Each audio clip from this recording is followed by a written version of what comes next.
keyakinan kelas masing-masing ya. Kemudian nanti kita akan tempel di depan. Paham Ki? Paham.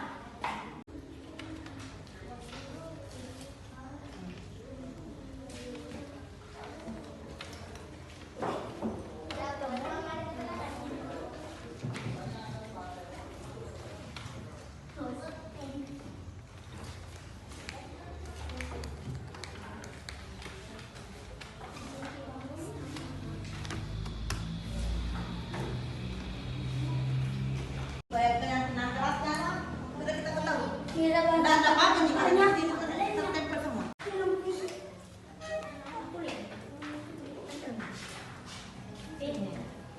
Tapi suka kalian nih.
Mewakili kepala sekolah untuk memberikan pengantar. Dengan ini dipersilakan. Terima kasih. Assalamualaikum warahmatullahi wabarakatuh. Waalaikumsalam warahmatullahi wabarakatuh. Terima kasih atas kedatangan. Dengarkan dulu untuk meningkatkan program yang ada di dalamnya dari teman guru kita calon guru penggerak. Apapun materinya hari ini yaitu tentang budaya positif. Budaya positif itu memang sudah kita terapkan, insya Allah harus kita terapkan di sini. Karena budaya positif itu adalah nilai-nilai yang muncul atas karakter dan tingkah laku diri. Mengucapkan salam dan selalu mencium tangan. Nah, itu adalah budaya setiap hari kita lakukan di sekolah kita ini. Tapi lebih bagusnya lagi kita akan mendengarkan materi dari teman kita sebagai calon guru penggerak untuk memberikan materi tentang budaya positif kepada rekan kita guru kita Bu Haji Resmika, dipersilakan ya. Bu Res, sekian selanjutnya saya persilakan kepada Ibu pembawa materi. Bismillahirrahmanirrahim.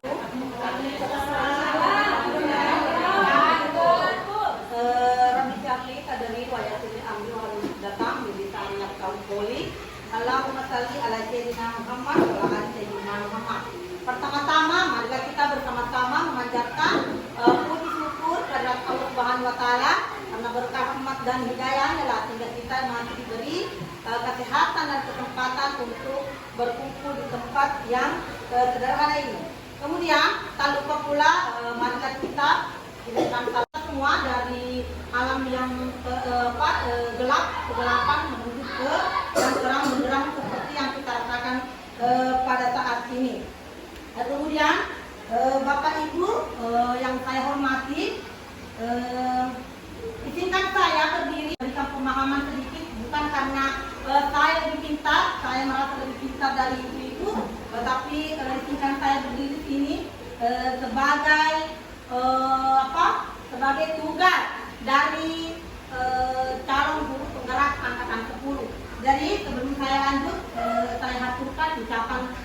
terima kasih kepada ibu guru hebat semua yang ada hadir pada hari ini. Kemudian saya lanjut. Terima kasih pula kepada kepala sekolah yang mewakili. Jadi hormatku kepada Bapak Ibu guru semua. Kemudian kepala sekolah dalam hal ini diwakili oleh Ibu Suryati karena ada sesuatu hal berangkat ke Tanah Suci dan semoga beliau yang walafiat dilancarkan pada hari ini berangkat ke Arafah untuk wukuf pada hari ini hari Jumat. Kemudian saya lanjutkan untuk mempersingkat waktu. Saya langsung saja. Di sini sudah kita lihat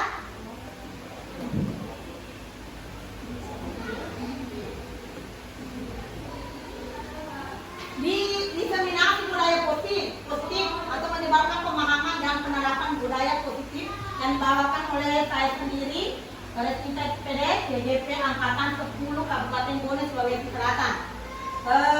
Sebelum kita masuk pada pengantar sedikit tentang tujuan pendidikan nasional, di mana pendidikan menurut Ki Hajar Dewantara adalah melibatkan pengakuan akan pentingnya budaya dan lingkungan positif di sekolah yang menempatkan murid sebagai fokus utama. Jadi murid adalah fokus utama, bukanlah pendidik atau tenaga pendidikan dan kepala sekolah. Dalam konsep Dewantara, pendidikan bukan hanya tentang transfer pengetahuan, tetapi juga mencakup pembentukan karakter dan pengembangan potensi setiap murid.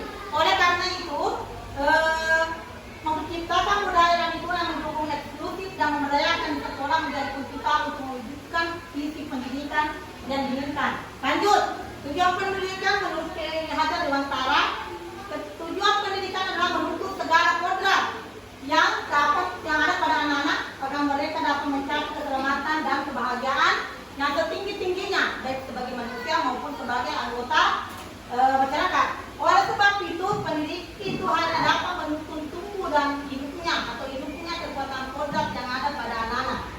Hidup dan tumbuhnya kekuatan kodrat anak. Jadi sebelum kita lanjut inti yang sebenarnya untuk lebih semangat untuk lebih menghidupkan kegiatan kita, ini berkaitan dengan budaya positif. Jadi supaya kita ada aura-aura positif kelihatan. Sebelum itu, mari kita berdiri dulu sejenak, berhadapan dengan teman sebangkunya. Yuk kita sedikit pendirian. Kita senyum 30 detik. Saya mulai. Saya mulai. 1, 2, 3. Jatuh cinta mah kali. 1, 2, 3 mulai.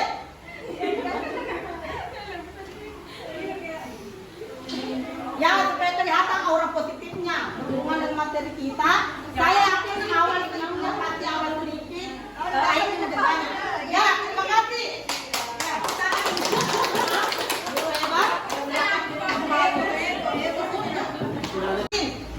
Lama kelamaan itu akan senyum sendiri, senyum yang besar, kelihatan ikhlasnya untuk senyum.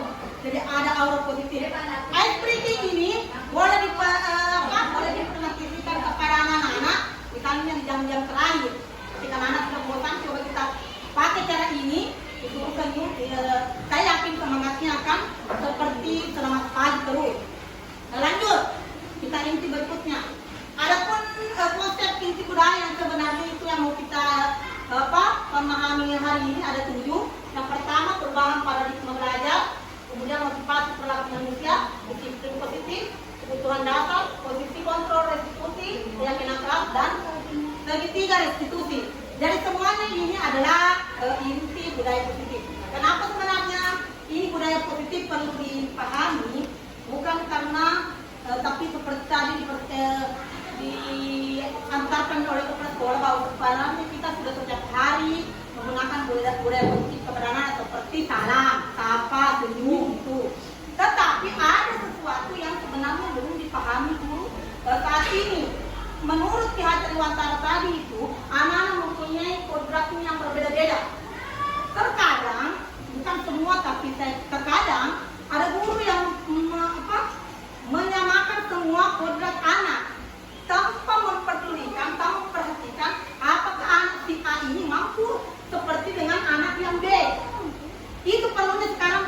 diapresiasi. Anak itu tidak dituntut terlalu bagaimana, terlalu pintar, ya, karena mungkin di dewasa nanti dia belum tentu menjadi guru misalnya, belum menjadi dokter, mungkin dia punya hal yang lain.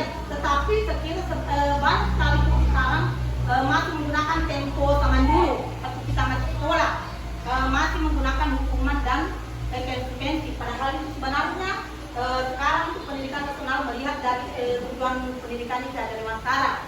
Perhatikanlah kodratnya anak. Belum tentu dia bisa seperti anak-anak yang lain. Yang penting tujuan pelajaran hari itu tercapai. Apakah anak mau keluar belajar? Silakan. Apakah anak mau di pojok? Silakan. Ya itu. Jadi untuk mempersingkat waktu langsung saja pembelajaran dengan paradigma berdasarkan prinsip pembelajaran yang berdiferensiasi atau memperhatikan kebutuhan anak sehingga para peserta didik belajar sesuai dengan kebutuhannya berdasarkan tahap perkembangan teori psikologi modern menunjukkan profil pelajar ada tidak. Ada miskonsensi tentang teori kontrol. Ini tentang teori kontrol, konsepsi yang harus diperbaiki. Karena berapa sekarang itu guru mengontrol muridnya. Kemudian ada ilusi, itu maksudnya ilusi pemahaman yang tidak benar. Ada ilusi bahwa semua penguatan positif efektif dan bermanfaat. Tidak, itu hanya ilusi. Kemudian guru ilusi bahwa kritik yang membuat rasa bersalah mampu menguatkan karakter. Jadi kalau kita menganggap anak-anak bersalah itu belum tentu positif. Jangan kita mengira bahwa anak-anak diberi hukuman akan jerah. Saya kira itu akan menambah perbuatan negatifnya. Kemudian terakhir, ilusi bahwa orang dewasa berhak memaksa. Itu ilusi, tidak benar. Untuk saat ini orang tua memaksa. Kemudian lanjut, masih mengubah paradigma stimulus respon pendekatan dan kontrol. Jadi stimulus respon ini boleh diubah ke teori kontrol. Contoh, realita kebutuhan itu sama, padahal realitanya kebutuhan kita berbeda. Kemudian semua orang melihat hal yang sama, padahal realitanya teori kontrol. Setiap orang memiliki gambaran yang berbeda. Nah, ini menurut respon yang diubah menjadi teori kontrol. Lanjut, dua motivasi perilaku manusia. Motivasi perilaku manusia ada dua, eksternal dan internal. Eksternal itu dari luar, kemudian internal dari dalam diri. Kemudian seperti apa itu internal dan eksternal? Boleh lihat di sini. Jadi teori motivasi perilaku manusia ada eksternal, internal, kemudian motivasi internal yang sebenarnya kita harapkan. Yang pertama, untuk menghindari ketidaknyamanan atau hukuman. Mengapa anak-anak sering misalnya takut terlambat? Kenapa sebenarnya dia takut terlambat? Karena dia akan menghindari ketidaknyamanan atau hukuman. Dia tidak menyadari bahwa sebenarnya terlambat itu tidak mematuhi aturan sekolah. Apa penjelasannya? Apa yang akan terjadi apabila saya tidak melakukannya? Itu. Kemudian yang eksternal, untuk mendapatkan imbalan dari orang lain. Anak-anak akan mengharapkan imbalan terus kepada gurunya. Kemudian apa penjelasannya? Apa yang akan saya dapatkan apabila saya melakukannya? Dan yang diharapkan adalah motivasi internal, tujuan disiplin positif untuk menghargai diri sendiri. Yaitu saya akan menjadi orang yang seperti apa bila saya melakukannya. Ketiga, masih motivasi perilaku manusia, yaitu pertama tadi untuk menghindari ketidaknyamanan, kedua mendapatkan imbalan, yang ketiga yang diharapkan adalah untuk menjadi orang yang mereka inginkan dan menghargai diri sendiri dengan nilai-nilai yang mereka percaya. Apa sih sebenarnya makna disiplin? Sejak kita masih sekolah selalu ada kata disiplin yang kita dengarkan, ya. Tapi mari kita pahami apa itu disiplin. Disiplin berasal dari bahasa Latin disiplina yang artinya belajar. Jadi disiplin ini sebenarnya kita bukan atur, tetapi kita belajar. Disiplin positif merupakan salah satu cara penerapan disiplin yang bertujuan untuk menumbuhkan kesadaran serta memberdayakan peserta didik tanpa imbalan atau penghargaan atau ancaman atau hukuman. Empat, kebutuhan dasar manusia. Saya tanya dulu ibu guru hebat, masih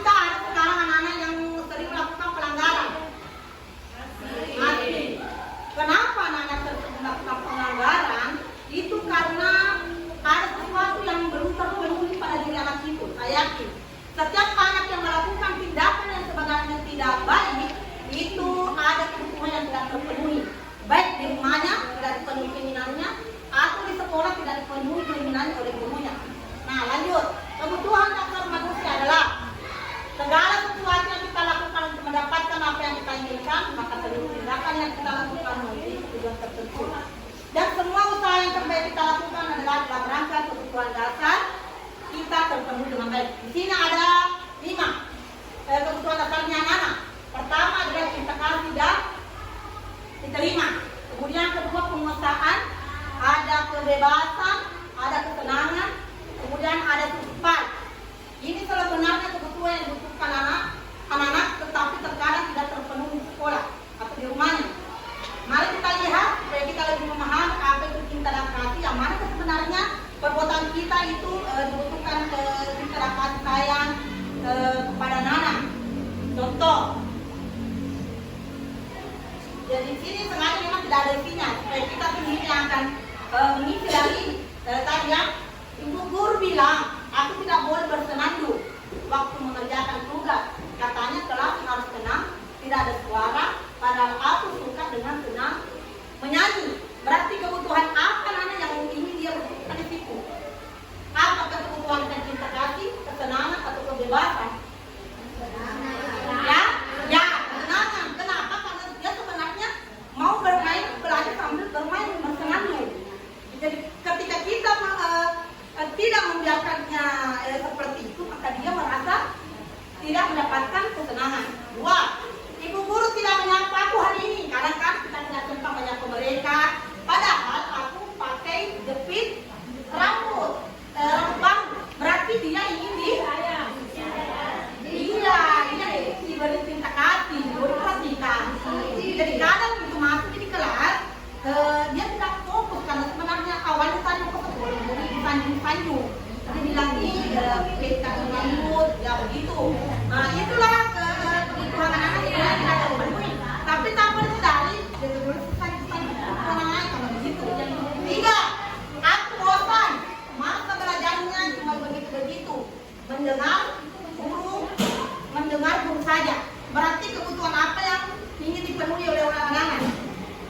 Dia bosan sekali, berarti dia ingin dia ingin kebebasan, dia bosan. Kemudian terakhir aku sebel, gambarku tidak rapi. Malah ibu guru menunjuki ke teman-temanku di depan kelas.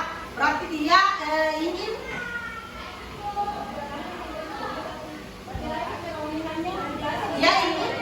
aku sebel gambarku tidak rapi. Malah ibu guru menunjuk, maksudnya tidak rapi perlihatkan di semuanya kan merasa malu. Berarti ada kebutuhan apa? Kebutuhan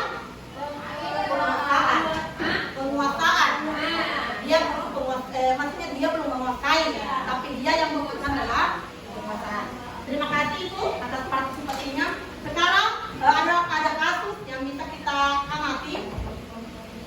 Sedang bingung menghadapi ulang satu murid kelas bernama Agus.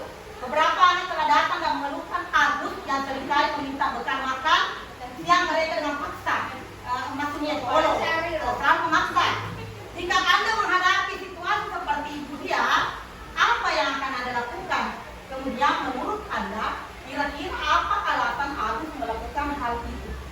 Pasti ada kebutuhannya Agus. Setiap hari meminta bekal temannya, memaksa untuk mengambil bakal keadaan yang sebenarnya harus dicerna diperhatikan. Kenapa sini Agus setiap hari meminta bekal? Agus sebenarnya belum terpenuhi dari rumahnya kemudian ke sekolah. Ada yang sudah memahami. Yang belakang mungkin kebebasan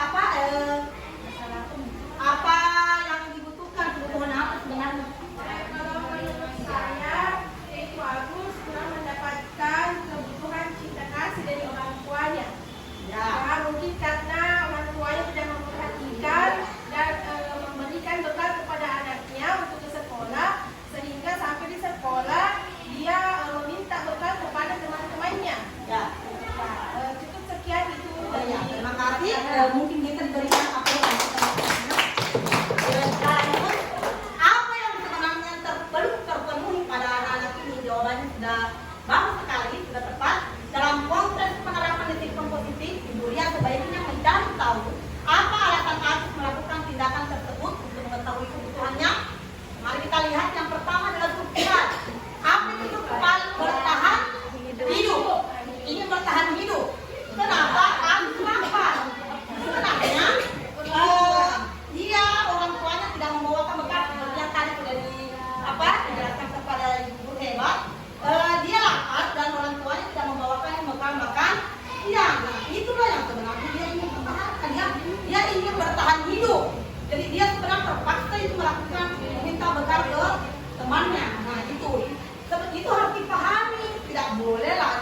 diberi hukuman atau penalti.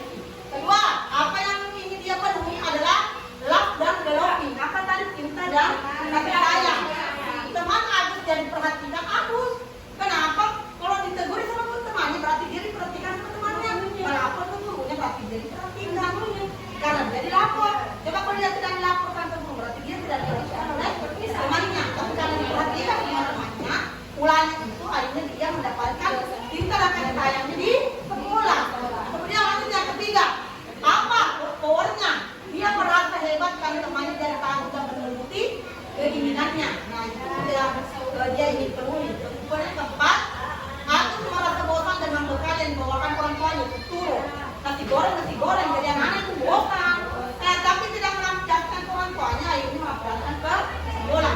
Aku merasa bosan dengan bekal yang dibawakan orang tuanya karena selalu bekal yang sama. Jadi kalau orang tuanya mau kembali kerja, padahal dia sebenarnya ingin bebas.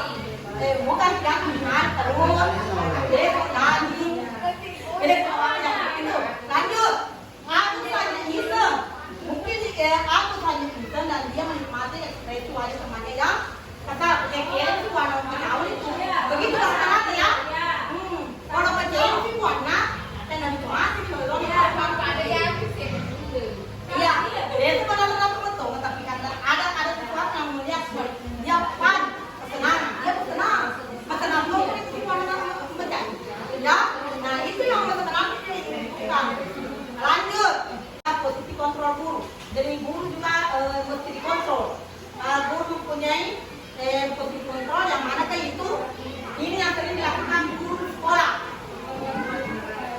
Dan semuanya ini tidak harus dilakukan. Ada dua yang harus dilakukan guru. Ada posisi kontrol pembuat merasa bersalah. Yang itu ada guru menolak guna anak-anak tersebut merasa bersalah. Padahal sebenarnya bukan anak ya. Kemudian ketiga, teman. Jadilah teman yang baik untuk anak-anak. Kemudian posisi kontrol apa yang dipilih selama ini di sini. Yang keempat adalah posisi guru sering menghukum. Makanya guru dianggap penghukum. Kemudian kelima adalah manajer. Yang mana adalah manajer? Dia mengatur siswanya. Mengatur maksudnya dalam hal ini memaksa. Ya, lanjut kita lebih jelas. Menghukum membuat orang bersalah, pemantau manajer. Yang mana sebenarnya yang gagal dilakukan adalah ini. Identitas gagal. Menghindari hukuman dan membuat orang bersalah. Yang mana sebenarnya itu menghukum. Menghardik, menunjuk-nunjuk anak-anak, menyakiti dan menyindirnya, itu adalah membuat anak-anak merasa bersalah. Kemudian perlu dilatih. Kalau kamu tidak melakukannya, awas ya. Berarti kita menghukum, memberontak, menyalahkan orang lain. Murid merotakkan guru di kelas ini berkualitas. Jadi sekarang membuat orang bersalah, yang mana sebenarnya kita itu membuat orang bersalah, berceramah ini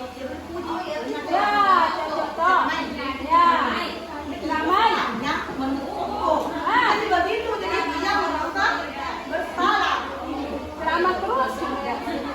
Kemudian kamu seharusnya sudah tahu ibu adalah ya itu menjadi orang sedih kira-kira itu adalah membuat orang bersalah ya.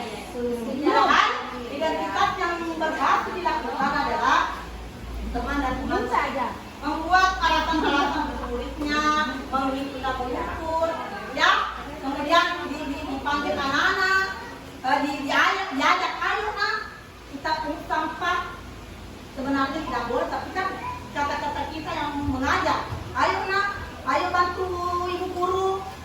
Seperti misalnya kalau mati keluarga lagi, ayo bantu dong ibu guru supaya kelasnya tenang. Berarti kata-kata yang kita keluarkan adalah teman. Lanjut, memantau, menghitung dan mengukur peraturan yang dilakukan diri. Ya, kemudian lanjut sih yang sebenarnya, yang mana itu menghargai diri sendiri saja. Mengajukan pertanyaan kepada anak. Apa yang kita yakini, apa yang bisa mengerjakan untuk memperbaiki. Jadi misalnya kalau bagaimana bukan disalahkan, bukan salah, oke, tapi tanya nih. Nah, apa yang kita lakukan sudah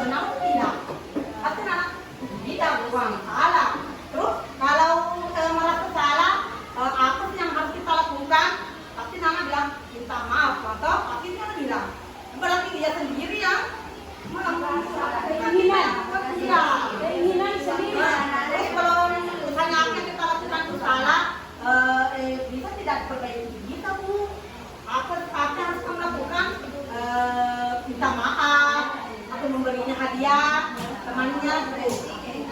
Ya, jadi apa yang ini? Kemudian bagaimana cara saya bisa memperbaiki keadaan, evaluasi sendiri bagaimana cara memperbaiki diri. Kemudian lanjut, ada hukuman atau konsekuensi. Jadi mohon dibedakan yang mana sebenarnya hukuman, yang mana konsekuensi, karena sekarang tidak bisa kita bedakan apa yang kita lakukan adalah menghukum atau konsekuensi. Tapi seperti itu jauhkan perbedaannya. Seperti ada contoh yang pertama, lari mengelilingi lapangan basket 2 kali karena terlambat hadir di sekolah, menghukum atau konsekuensi? Hukuman. Hah? Hukuman. Lari. Hukuman. Ada mungkin yang bisa memberikan alasannya kenapa diangkat hukuman? Karena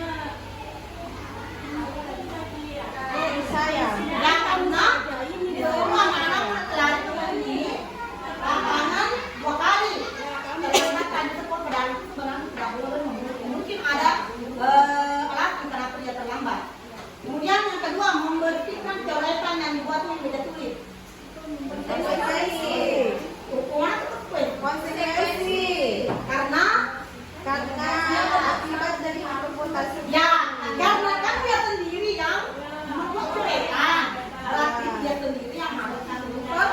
Jadi bukan hukuman, tapi karena perbuatannya sendiri dia sebenarnya diberi hanya konsekuensi. Murid diminta pusat 15 kali karena tidak menggunakan masker di sekolah. Memang dengan menggantikan kertas tugas teman yang telah coret-coret. Ya, konsekuensi karena berjemur di lapangan basket di sekolah karena mengobrol dengan teman. Murid diminta bertelanjang kaki sepanjang hari karena tidak menggunakan sepatu warna hitam. Berdiri depan kelas sambil mengangkat kaki satu. Ya, inilah jawaban yang setelah kami berhebat kita. Lanjut, ini hampir sama dengan peraturan kelas.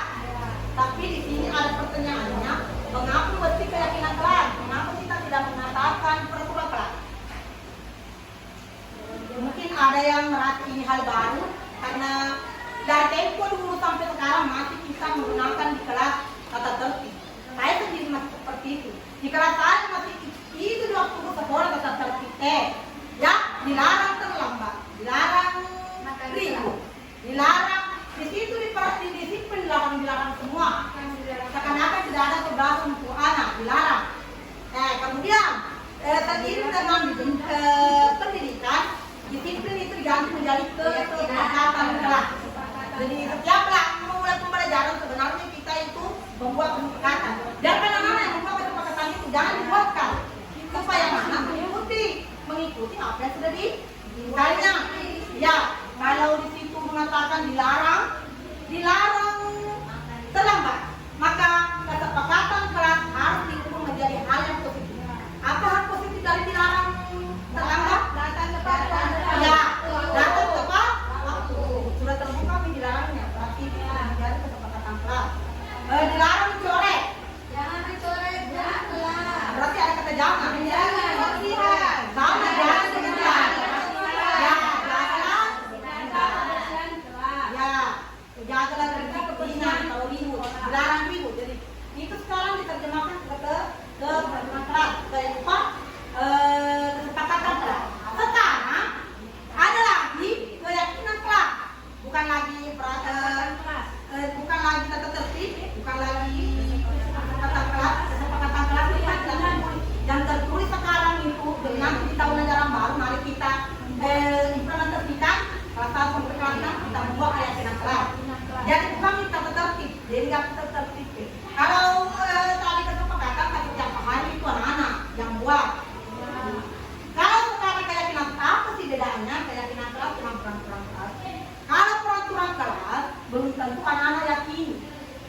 Dia yakin ke bawah mau tahu hukum, tapi dia tidak yakin sebenarnya bagus tidak. Jadi yang keyakinan kelas masuk ini misalnya dilarang buang sampah dilarang buang sampah sembarangan. Nah, berarti kata negatif dilarang. Dirubah menjadi peraturan kelas buanglah sampah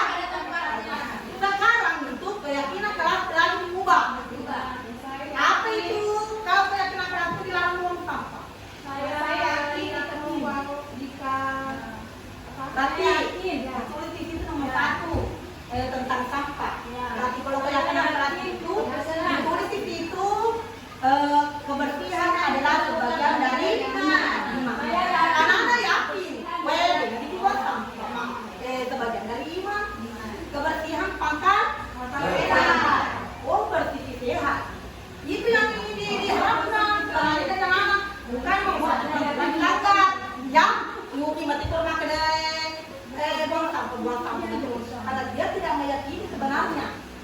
Kemudian mengganggu teman, apa keyakinan kelasnya? Menghargai teman. Jadi itu keyakinan kelas. Perbedaannya mengetil. Kalau kata tertib ditempelin dinding, apapun lampu ternyata tertib. Panjang sekali, yang mana intinya selalu dilarang-larang. Keyakinan kelas paling 5. Ya, kebersihan adalah dari iman, atau kebersihan adalah pakar cinta. Menghargai teman, berarti ya, jadi intinya keyakinan kelas lebih sedikit dibandingkan kesepakatan kelas tertib. Jadi mari kita nanti bersama-sama membuat. Saya juga belajar, saya juga mendapatkan hal ini, kemudian saya kembangkan supaya kita bersama belajar. Bagaimana kita membantu keyakinan kelas? Karena kita akan membantu keyakinan kelas nanti bersifat abstrak, berupa pernyataan universal, dibuat dalam pernyataan positif, tidak boleh ada kata dilarang. Sedikit saja agar mudah dilihat. Kalau kita tertib, apa naik? Tapi kalau dia itu lebih sedikit, nah apa naik? Struktur apa itu harus ini. Kebersihan adalah bagian dari apa itu naik? Apa kayak dari sekarang itu kalau anak bikin pelanggaran dulu ini dipanggil, kemudian ditanya apa kayak jadi sakit. Kemudian semua warga sekolah kelas didebatkan tentang keyakinan kelas. Bukan kita yang buat, tapi jadi berarti selama mengenal dulu bersama keyakinan kelas apa yang akan kita buat. Kemudian di sini ada peraturan dan keyakinan kelas perbedaannya. Selalu kembali kamu ke tempatnya. Apa keyakinan kelasnya? Tanggung jawab. Jadi boleh nanti kita tuliskan di kelas tanggung jawab. Nah mana nih? Paling semua ini ronda kata tanggung jawab. Oh, membersihkan di setiap hari sesuai dengan jadwal tanggung jawab. Oh, menit sebelum pelajaran dimulai. Apa keyakinannya? Menghormati orang lain, komitmen pada Tuhan. Dilarang melakukan kekerasan. Berarti yang kita harus ini adalah keselamatan, yakin keselamatan, keselamatan. Dilarang menggunakan narkoba, kesehatan. Bergantian atau menutup giliran menghormati orang lain, jangan demi. Gunakan masker adalah kesehatan dan keselamatan. Kemudian jangan berlari di salah satu koridor itu keselamatan. Lanjut. Di sini ada peraturan, kemudian jawab. Dilarang mengganggu orang lain. Balik sekolah 15 menit sebelum pembelajaran dimulai. Dilarang melakukan kekerasan. Dilarang menggunakan narkoba. Dia bergantian atau menunggu giliran. Boleh juga menghormati yang sedang antri. Gunakan masker. Kesehatan dan keselamatan dan lain, jangan berlari di kelas koridor. Jangan mulai. Jadi guru hebat, pernyataan siapa yang mengatakan tadi sudah dijelaskan tadi ya. Saya kecewa sekali dengan kamu. Ya kita seperti itu teman-teman. Berarti semua orang salah. Kamu tidak pernah benar dalam melakukannya. Berarti membohong. Ayo dah lakukan demi bapak ibu. Berarti dia mengajar teman. Apa kamu mau mendapatkan stiker bintang hari ini? Berarti dia memantau dulu. Oh dia suka stiker atau apa? Bagaimana kamu bisa menyelesaikan masalah ini?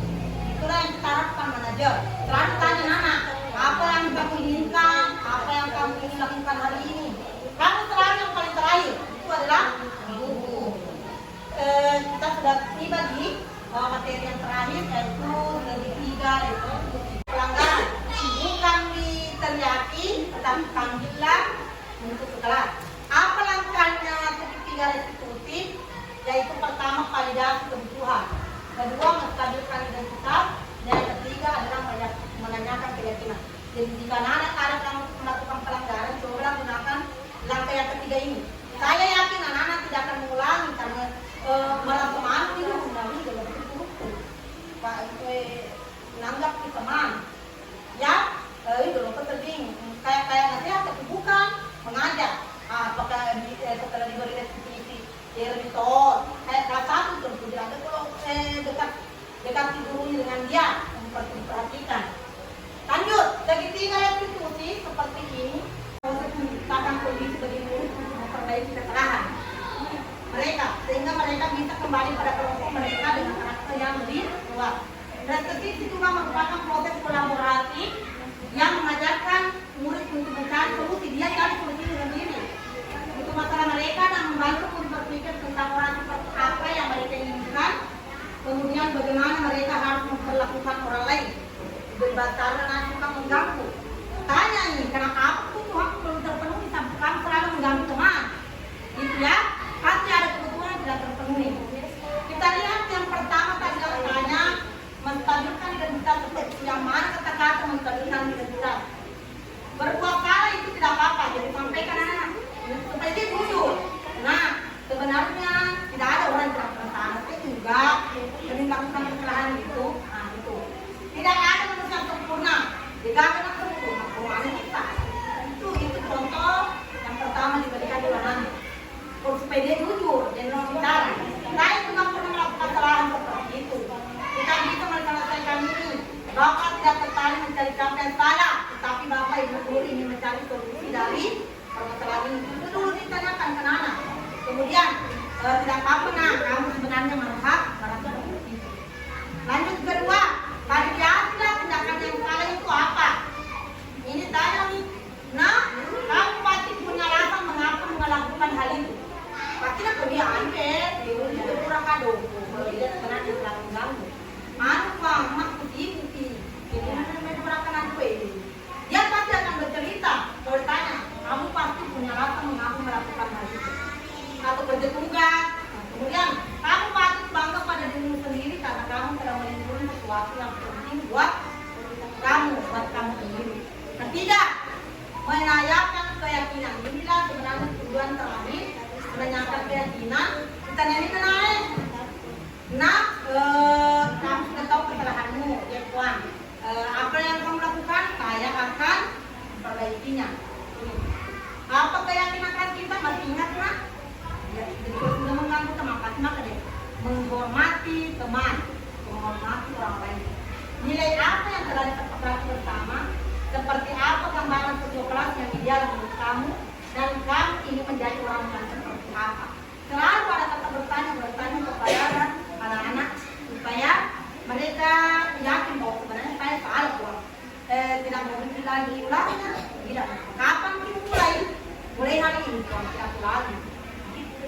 Dia betul ada yang tunggu. Bukan kita yang langsung membuku apa kesalahannya. Baik, terima kasih telah berbagi waktu. Kita sudah tiba di penghujung kegiatan diseminasi pada hari ini. Terima kasih atas waktu yang sudah diluangkan untuk berbagi pemahaman kepada teman-teman. Semoga apa yang saya berikan pada hari ini bermanfaat buat kita semua dan kita bisa mencari pengetahuan yang lain yang lebih luas lagi. Sekali lagi terima kasih. Sekian dan wabillahi taufiq wal hidayah. Wassalamualaikum warahmatullahi wabarakatuh.